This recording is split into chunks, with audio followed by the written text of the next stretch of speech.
This is the PSVR2, and Sony got a lot of things right about it, but there's one key aspect which it absolutely nails, and a few that could be improved. Let's talk about it. Let's start with the headset itself, which features 4 tracking cameras on the front and uses the same technology as other popular headsets like the Quest 2 or Pico 4. It uses infrared lights on the controllers in addition to gyroscopes and accelerometers to determine the position of your virtual hands. While it's not quite as accurate as the Quest Pro controllers that use cameras on the controllers themselves, I did not have any major issues and the tracking quality has been on par with other consumer headsets on the market. Moving on to the inside, it features 2 OLED panels with a combined 4K resolution output. And it's the very first consumer VR product to feature HDR technology, and boy, I've gotta tell you, it's incredible. In the opening scene of Horizon Call of the Mountain, the sun is shining through the trees while we're rafting along this beautiful river, and it looks absolutely stunning. A small drawback here is that Sony decided to use Fresnel lenses, which do impede the breathtaking qualities of these screens a bit. Typical for this type of lens, the PSVR2's sweet spot, aka the perfect eye-to-screen alignment, if you will, is pretty narrow. But once you nail it, you instantly realize how much better OLED screens are for VR compared to LCD. The colors pop, the sharpness is great, and the HDR features are truly something to marvel at. In games like Resident Evil Village, dark rooms are truly pitch black, and using your flashlight to navigate through them truly shows how fantastic these screens are, dramatically increasing immersion. Now I want to cover 2 things before I move on. Firstly, Mirror effect. Mirror effect.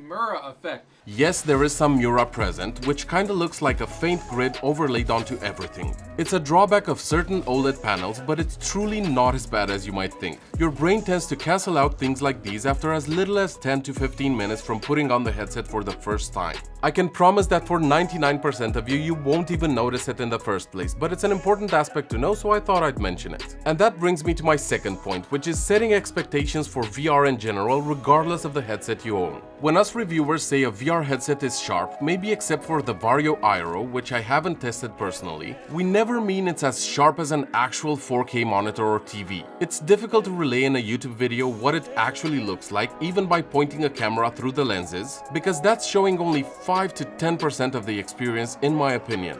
Actually being in the headset, looking, moving around, and interacting with virtual worlds is just a magical experience. So even if it's not tack sharp, it can look beautiful, I promise.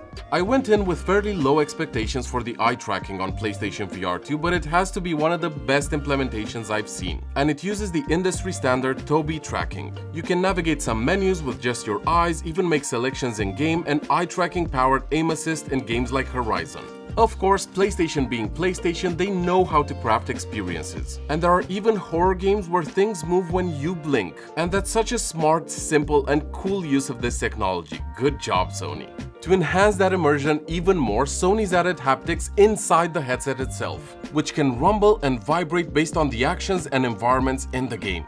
Before trying it, I thought, meh, it's kind of a gimmick. But I've gotta tell you, it's just so well made and subtle yet noticeable that I absolutely love it. Because the headset itself vibrates and not just the faceplate like other third-party solutions, it really makes everything that much better. One aspect which I feel could have been better is audio. The PSVR2 does not have any internal speakers, but it does come with these earbuds that tuck nicely into the headset when not in use. And don't get me wrong, these are super convenient and work very well with the 3D audio features of this headset. It's just, if we're nitpicking, I would have loved to see a better audio solution built into this, something like what the Index has. The controllers are honestly one of my favorite parts of this whole headset. They're quirky looking, no doubt about that, but quirky in a kind of Rick and Morty sci-fi type of way. They track very well and feature Sony's adaptive trigger haptics technology that can really make interacting with the games that much better. The trigger can not only vibrate but also become stiffer or looser depending on the actions. Shooting various types of guns makes the trigger feel different for each gun. Shooting a bow and arrow and feeling the tension build up in the trigger, it's just something you need to try for yourselves. Moving on to arguably the most important aspect of a VR headset: comfort. Listen, I don't care how amazing a VR headset is, if it feels heavy or uncomfortable on my head, I'm out. VR already has to deal with the barrier of wearing something on your face, so it might as well be comfortable, right? Well, I'm happy to report that the Halo design that Sony went with feels very comfortable, even for hours and hours, which I can't say about any of my other headsets, except for the Quest Pro that I've recently modified myself for enhanced comfort. Anyway, the PSVR2 has been a treat to use, because this accordion-style face gasket just gently touches you, but does not apply any pressure while still blocking out every single ray of light. I honestly think every VR headset manufacturer should learn from what Sony did here, because it works great and it deserves praise for its design simplicity. Before we move on to the experience, I'll quickly address the last thing related to comfort, and it's the wire. Yes, it's not as convenient as being wireless, but the quality and stability it gives you is totally worth it.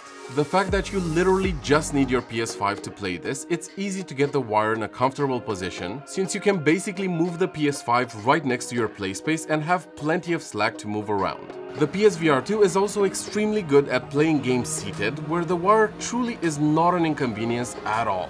Let's talk about the experience of actually using the PSVR2. As I mentioned at the beginning of this video, it does one thing miles better than any other headset I've tried.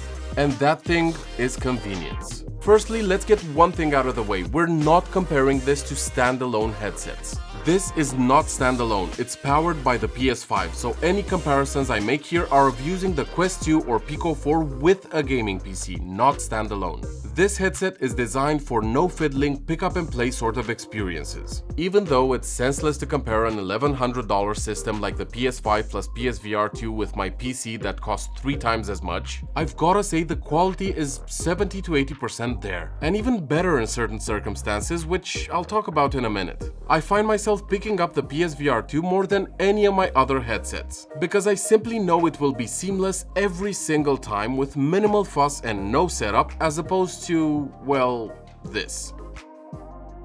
On to games. Many of the most popular games you may know from other headsets are available already, just about 2 months from release. You have a total of 64 titles right now, which is kinda impressive. Some things are missing, like Half-Life Alyx, Bone Lab, Beat Saber or VR Chat, and that might be a big deal for you, but I'm confident Sony can work their magic to bring some of these to the platform. There are loads of games to play, and if we're talking exclusives, the quality is just off the charts, as we'd expect from Sony.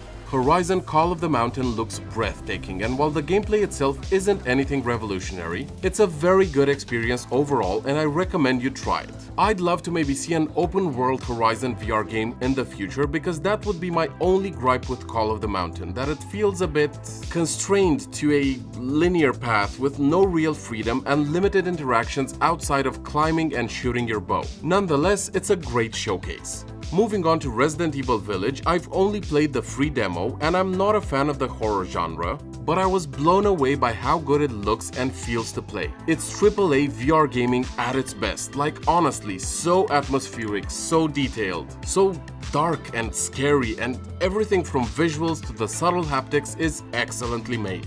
Resident Evil was my second favorite game on the PSVR2, with the first one being Gran Turismo 7. As a PC VR only sim racing fan, I went in with very low expectations, since I know how demanding racing games are on my PC. Like, I can barely hit a stable 90 FPS in Assetto Corsa on medium settings in VR on my RTX 3070, and it's a 9-year-old game.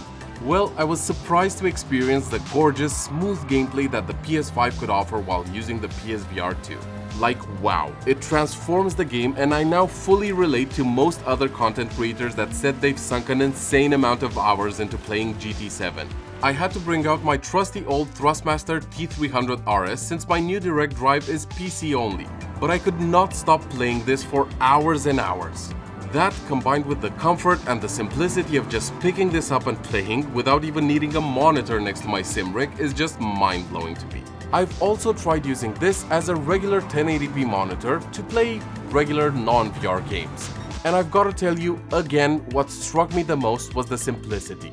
I just sat on my couch with no TV anywhere close, grabbed my DualSense controller and the PSVR2, and I was swinging through New York in Spider-Man Miles Morales in under 2 minutes.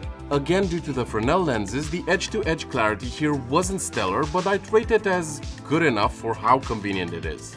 Okay, so who's this headset actually for? Well, I never thought I would say this, and you know I tend to avoid hyping up products on this channel, but this truly is an excellent choice for anyone. It reminded me of why I was a console gamer for years and years before getting back into the PC gaming scene a couple of years ago when I started this channel. Getting 70 to 80% of the quality of PC VR with just 30% of the investment sounds like a really damn good deal. And I find myself using this more than my other headsets despite it being slightly lower quality, because the experience is still incredible and I don't have to fiddle with any settings. If you're considering the PSVR2 as your first ever VR headset, or if you're coming from the original PSVR, then I would highly encourage you to get this. Well, if you can afford it without eating instant noodles for the next 2 months. It's a great headset that offers a seamless experience every time. If you're a hardcore PC VR gamer with a $5,000 PC VR setup, then this will likely not blow you away. But if you appreciate a simple plug-and-play experience every now and then, I'd say give it a try. The PSVR2 is not a perfect headset, but it does do a lot of things well and one thing extremely well. And for the price, it feels like a very good deal, especially if you already have a PS5. And even if you don't, a total price tag of $1,100 for both the console and the headset gives you miles more quality than any other similarly priced setup. If you have any questions, leave them down below and I'd be happy to answer. Also, if you enjoyed this review, consider subscribing, as I'm about to start weekly PSVR2 live streams starting with Gran Turismo 7 and I'd love to see you there. Thanks for watching and have a good one. Cheers!